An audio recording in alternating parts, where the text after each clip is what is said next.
Hello, my name is Jeff Rolka, and this is a new series that I've been doing on my channel about home recording. This is all about the equipment, and eventually we'll get onto techniques as well for getting things sorted out. Today we're going to talk about direct boxes.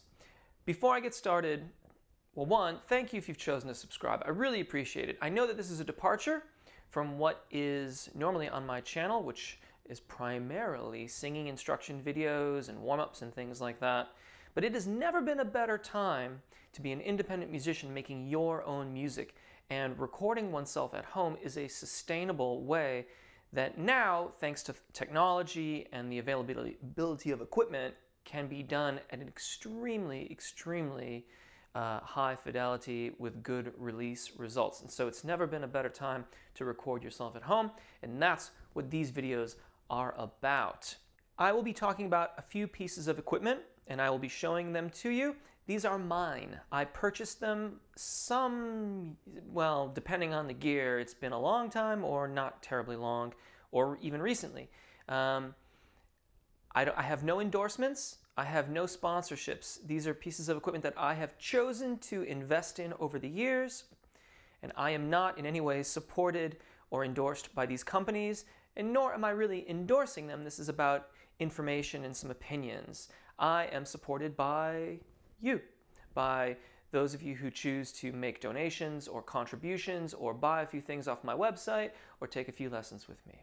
So, direct boxes. What is a direct box? Well, we have the Beatles to thank for this, if I'm getting my history correct here, and I feel that I am. They wanted to be able to go past amplifiers and not deal with microphones and things like that. And so a DI box, or direct injection box, was a way to take an instrument or keyboard that had a 1/4-inch output and plug it into something that had an XLR input. So you can see the differences. I'll put them both on screen. You can see the differences in the cable design is quite dramatic. Typically speaking, too, there's resistance and output differences between these two devices, or between devices that use 1/4-inch output and a microphone level output. But I'm not going to get into that right now. So the direct box was eventually born out of this necessity. We've been using them ever since. This is a DoD 265 direct box. It is very basic. Has two 1/4-inch inputs on one side and one XLR output on the other. So 1/4-inch inputs are commonly referred to as instrument inputs or instrument cables. XLR cables are commonly referred to as microphone cables, but in truth, they can all be used as patch cables. They're ways to connect things in the studio environment. This is not a stereo direct box, so even though there are two, if you took the left and right hand outputs from your keyboard and plugged them into this, you would only get one output, one summed output. On the top, you'll see that we have a pad and a ground lift. So this is a very basic passive direct box. Let me break it down. Passive. There's no battery in this, and it does not require phantom power. If you don't know what phantom power is, check out my other video, and you can learn all about phantom power. It's not nearly as spiritual or ghostly as it may sound. So the thing that's nice about this is it's steel construction. It's built like a tank. It's nice to have a pad if you have a really loud output keyboard or a sound source that's really loud. Some keyboards have a lot of output, others not so much. And sometimes it's not enough to just be able to tweak the volumes on them. And so having a pad on this means that you can attenuate some of that volume so that you're not hitting your mixing console with too much volume. The ground lift is really good if you are using power, like for example, if the power at the club or the power in your house, if there is a grounding problem somewhere where it's not grounded as well as it should, or if you have a cable that the insulation is a little bit funny on it, you can sometimes get interference. The ground lift can switch the polarity of things and will sometimes eliminate that interference, and the buzz will go away. Sometimes it doesn't, and you have to investigate further. This is I bought a pair of these. These are my first direct boxes. I still have them to this day. They're not necessarily my first choice any longer, But I do like having them around because they were really, really inexpensive, and they've served me very, very well for a long, long time, and I anticipate that they will continue to serve me well. This is a Radial JDI. JDI because it has Jensen transformers in it. This is a lot more complicated than the old DoD, and as such, it offers us a variety of other options. This too is still passive, meaning it does not have a battery, nor does it have, nor does it require phantom power. And I like passive DIs for a variety of reasons, namely that if you are going into an environment that you don't know whether or not the mixing console is going to have phantom. Now, in truth, most modern mixing consoles have phantom power, so it's probably not going to be an issue. But just in case, I like having the passive DI. Additionally, sometimes on combo amplifiers that a singer-songwriter might use, where it has two channel inputs, the one input that you would typically use for a microphone may have phantom, or it might not. You have to check the manufacturer, but if that one has phantom, the other channel may not. And even though it's a guitar amp, sometimes I still like to have a DI box. Anyway, passive with a variety of options.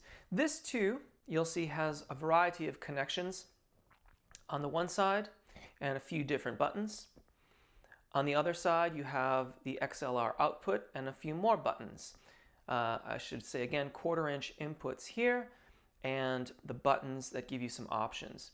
Now, still mono, meaning you could put left and right channels of a keyboard into this, and what would come out would still be a summed mono signal. Now, if you look on this side, you'll see that one of the 1/4-inch inputs is labeled through. And what that will do is, if you had your guitar amplifier on stage with you, for example, let's say you had an acoustic guitar and you wanted to send one signal to the house and one signal to your amp for monitoring purposes, or just so that you had two signals. You might have a microphone on that amp. Then the signal would come into, you'd plug your guitar in and then plug it into the input, and then the through would then go out to your amp, and the XLR would go into the snake for the house. Additionally, you have the merge button there. That's what I mentioned before, so that through becomes your other channel, the right-hand channel, I believe. Yes. And by pushing the merge button, that's when you get the left and right channels merged into one XLR output. You'll notice there's a 15 dB pad button. If you switch that in, it takes 15 decibels off the top. Along this side, we have reverse 180. That's a polarity shift. So that will change the polarity of things depending on whether or not the waveform is in alignment with the rest of your waveforms. So you might engage that if you noticed a little bit of phase cancellation. You have ground lift, which does the same thing as it does on the DoD, and you have a speaker. The speaker button here is meant to be engaged in addition to the -15 dB pad if you are connecting the output from a guitar amplifier to this direct box to then be passed on to the mixing console. You have to be very, very careful with that because it can be an awful lot of signal coming through the system. So they've equipped this with a lot of decibel reduction in the event that you want to do that, but you have to be very, very careful when using it. I personally have not ever used that feature. Mostly what I have used this direct box for is acoustic guitar recording, occasionally bass guitar recording, and some live applications, and also electric guitar bi-amping. So I'll plug this into my electric guitar into this, and then this goes to the interface or the mixing console, and then the through will go out to my guitar amp, which is typically then mic'd up to be blended with a direct signal. So this is another direct box. I'm very, very fond of these. They're extremely transparent. Again, built like a tank, really, really heavy duty metal chassis. And I've had this for years and I absolutely love it. the comparison here between this, and you would normally compare it with like a Countryman DI. It's kind of that level of quality and that level of build. And you can get you can get these Radial DIs in active and passive direct boxes. This one's passive again.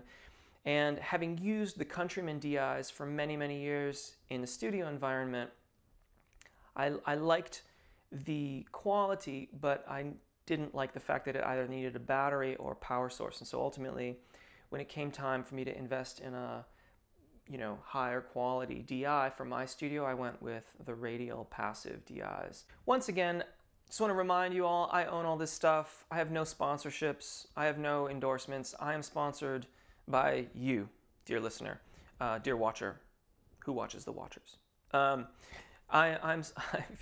If you buy things off my website or use the affiliate links in the description or get a lesson, that's how I do things. So I mention that because this is kind of the Radial is expensive too, but this is sort of an expensive piece of equipment. And this is the LR Baggs Para Acoustic DI.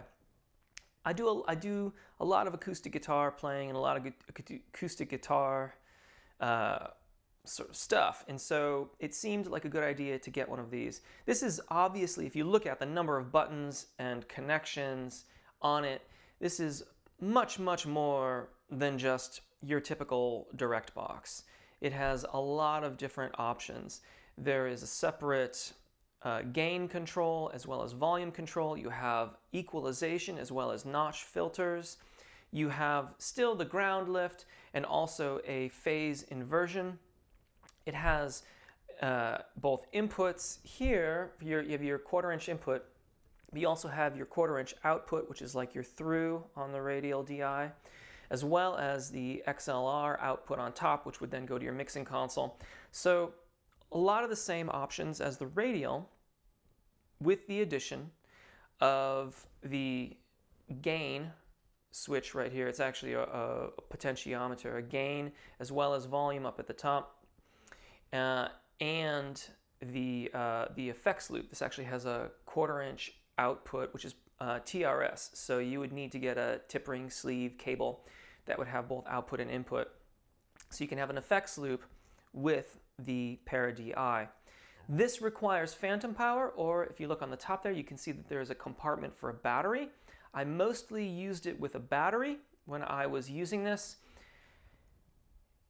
but I found that it was really difficult for me to use. Now you're going to find people that will swear by this, and you're going to find people like me that I don't feel like I ever really figured out how to use this piece of equipment. I used it for months and months and months when I was very active doing farmers market gigs, acoustic guitar, and singing live at farmers markets here in California.